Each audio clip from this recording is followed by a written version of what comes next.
So Lauren Betts looks like a bust. And I think she projects probably to be a draft bust. This is a player that it's hard to project things turning around because her archetype doesn't exist anymore. Her archetype does not really exist anymore. The 6'7" back to the basket big who can't set screens, can't defend in space, and is a great post shot blocker. We are looking at there are so many players of her archetype that were defensive specialists in college. Camila Cardoso, Tiara McCown. And when they get to the WNBA, especially in the last 2 years, the guards are just way too good. The guards are way, way, way too good. And it's one of these things.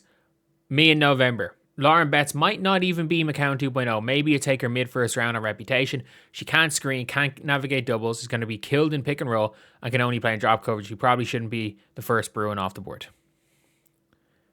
Because if you thought Betts is a McCown type player, you must be blind. Betts is 30 times quicker than McCown. This is like after the draft. Betts can guard all 5 positions, can shoot shots from mid-range. This is somebody coming in months later. I'm like, no. This is exactly the problem with Lauren Betts. Lauren Betts, you can give the ball to Lauren Betts in the post and she can score. And what does that give you?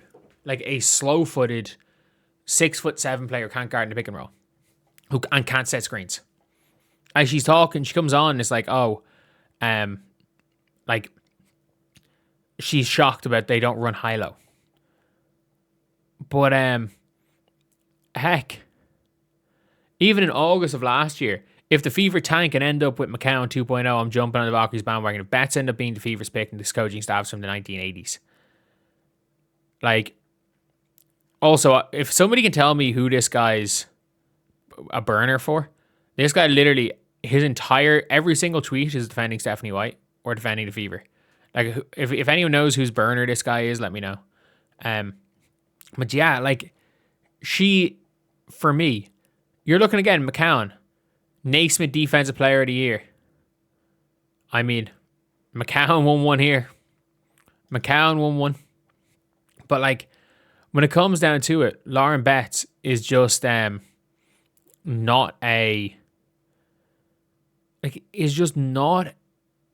WNBA player at this point in time. Like, she is more athletic, I guess.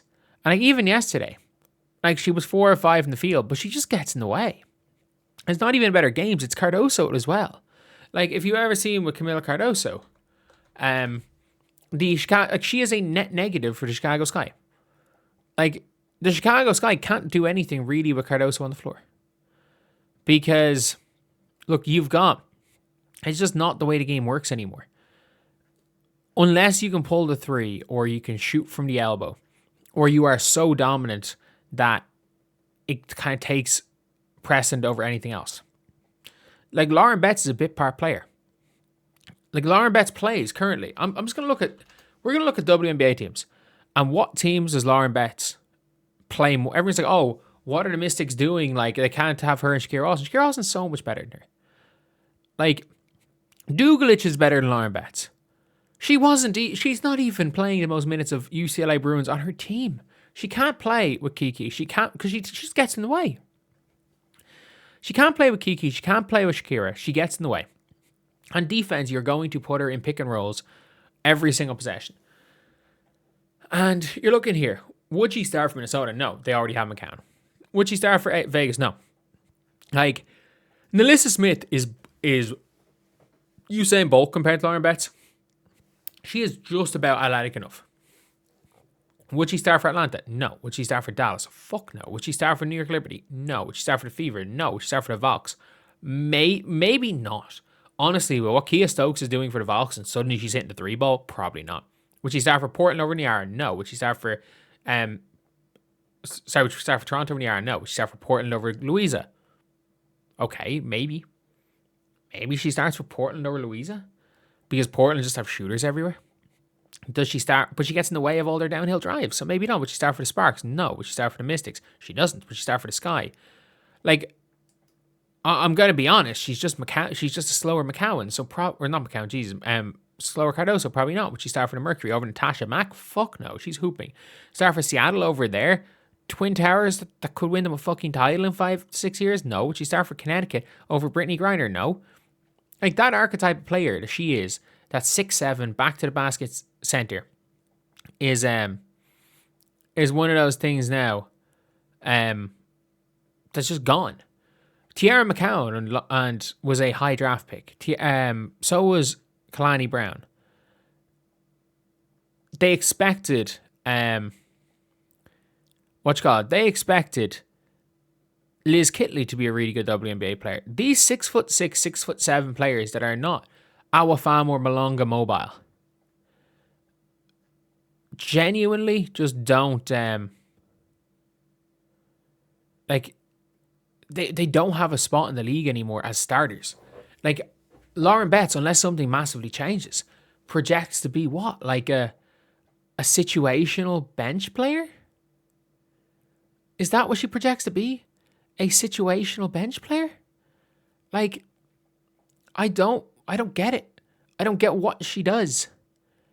Like, she was picked fourth. She was picked she was picked fourth. And she was picked first of all the UCLA players in the draft. And it's between her and Gianna Neepkins for who's going to be the worst and who I project to have a worse career. I think Dugulich, for me, projects to have an objectively fine career. Like, I don't think Dugulich is going to have a bad career, but I would say Dugulich projects to be fine. She projects to be fine. Like, she's going to be a key rotational piece bench player, occasional starter for her career. She's fine. As a basketball player, she's fine. But, like, I think Kiki Rice projects to be an all-star. I think Hawkes projects to be a starter, a career starter. I project that, I don't know, I think Neepkins might be out of the league soon. I think Ledger Walker is going to be a safe pair of hands backup point guard for her career. And maybe, again, a starter on bad teams. Or Ledger Walker could be a starter on good teams. Like, she could be one of those players that you're like, okay, she's not going to be the greatest point guard in the world, but okay, she's cheap. Like, we need a team of cheap players. So around certain players, so we can get a cheap, solid point guard from her.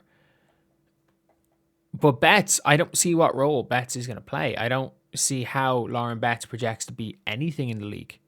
Like, let alone like the star that some people thought she was going to be. Like, thank God the Wings didn't take her number one. That's all I'm going to say is thank God they didn't take her number one. Because when everyone was talking about it, I was like, there is no way in hell that she's a number one pick. I could not have been more against taking her at number one, and I could not have been more right. That's all I'm going to say. I could not have been more right. She was not a number one pick. Heck, I thought I had her, again, in my opinions, I had her in the mid to late first round, maybe pushing second round. But she was in number one conversation because she played well in the tournament for an archetype that doesn't work. I don't see Lauren Betts lasting long in this league as this high prospect. Like, if I'm the Washington Mystics, there are dumb teams out there that will give you assets for Lauren Betts. I'm telling you, take advantage of them.